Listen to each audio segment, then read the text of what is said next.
আমাদের এই অঞ্চল যেহেতু এক সময়ের মুঘলদের স্থাপনা ছিল, তাই এই অঞ্চলে ছড়িয়ে ছিটিয়ে আছে মুঘলদের অনেক স্থাপনা, যা বহন করে অনেক ইতিহাস এবং ঐতিহ্য। তো আজকে আমরা যাচ্ছি সেই 400 বছরের পুরনো মসজিদ এক্সপ্লোর করার জন্য। Hey guys, Assalamu alaikum. I'm ASB Nunnu. So welcome to my another blog.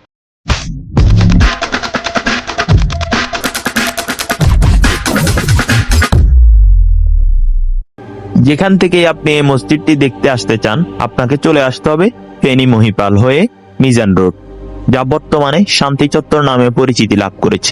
ওখান থেকে সিএনজিতে উঠেই আপনি চলে আসবেন শস্যদী রেলগেট।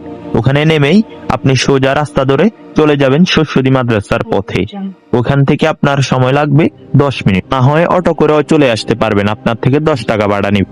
বাংলাদেশের আনাচে কানাচে ছড়িয়ে ছিটিয়ে আছে মোগলদের স্থাপিত অপূর্ব নিদর্শন সমৃদ্ধ অসংখ্য মসজিদ। নানা কালে নানা শতাব্দীতে নির্মিত এই মসজিদ সমূহ বহন করে বাংলার ঐতিহ্যবাহী অমূল্য ইতিহাস এবং ঐতিহ্য।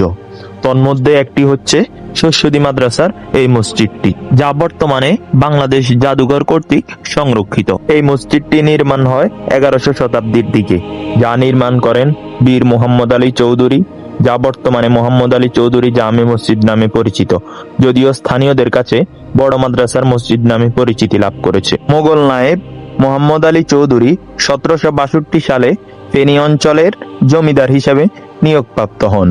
তার সময়কালে তিনি এই এলাকার অনেক স্থাপনা তৈরি করেন, যার মধ্যে উল্লেখযোগ্য এবং ইতিহাসময় স্থাপনা হলো এই মসজিদটি। মূল মসজিদের সামনেই উঁচু প্রাচীরের তৈরি একটি লালচে রং করা প্রবেশপথ, যা মসজিদের পরবর্তীতে নির্মাণ করা হয়েছে। 3 গম্বুজ বিশিষ্ট এই মসজিদটির শিল্প দেখে এটা ধারণা করা হয় যে এই মসজিদটি মোগলদের আমলে নির্মাণ হয়েছে। প্রবেশপথের দুপাশেই রয়েছে গোলাকৃতির 2টি কক্ষ, যা মসজিদ নির্মাণের পরে নির্মাণ করা হয়েছে। কিন্তু মোহাম্মদ আলী চৌধুরীর বাসস্থান মসজিদের পাশেই ছিল।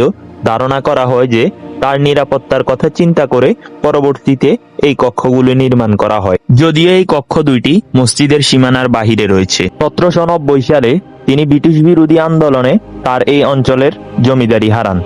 তার জমিদারি বাজেয়াপ্ত হয়ে গেলেও মোহাম্মদ আলী চৌধুরী নিজ এলাকায় তার আধিপত্য বজায় রাখেন। সেই সময়ে সংগঠিত মহাদুর্ভিক্ষেও তিনি উদার হস্তে সাধারণ মানুষকে দান করে যান। আজীবন ইংরেজদের বিরুদ্ধে লড়াই করে গিয়েছেন মোহাম্মদ আলী চৌধুরী। ইংরেজ কোম্পানির শাসনের বিরুদ্ধে লড়াইয়ের কারণে স্থানীয়রা তাকে বীর মুজাহিদ নামে উপাধি দেন। ইংরেজদের বিরুদ্ধে লড়াই করায় ও সাধারণ মানুষকে খেপিয়ে তোলার অপরাধে ইংরেজরা তার বিরুদ্ধে গ্রেফতারি পরোয়ানা জারি করেন। দীর্ঘদিন চেষ্টার পরও তাকে গ্রেফতার করতে পারেননি ইংরেজ। 1892 সালে তার 2 পুত্র তাকে ইংরেজদের হাতে ধরিয়ে দেন। 1893 সালে বিচারাধীন অবস্থায় তিনি মারা যান। অনেকে মনে করেন তিনি ইংরেজদের হাতে মৃত্যুর চেয়ে হয়তো আত্মহননের পথই বেছে নিয়েছেন।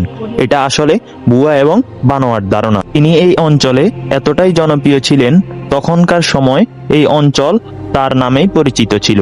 আলোচিত মসজিদের পাশেই ওনার বাড়ি অবস্থিত ছিল। উনি গ্রেপ্তারের পরেই ইংরেজরা তা গুটিয়ে দেন। আপনার কাছে কেমন লেগেছে এই ঐতিহ্যটি? দেখা হচ্ছে হেভেন বাজের অন্য কোনো পর্বে, অন্য কোনো যাত্রায়।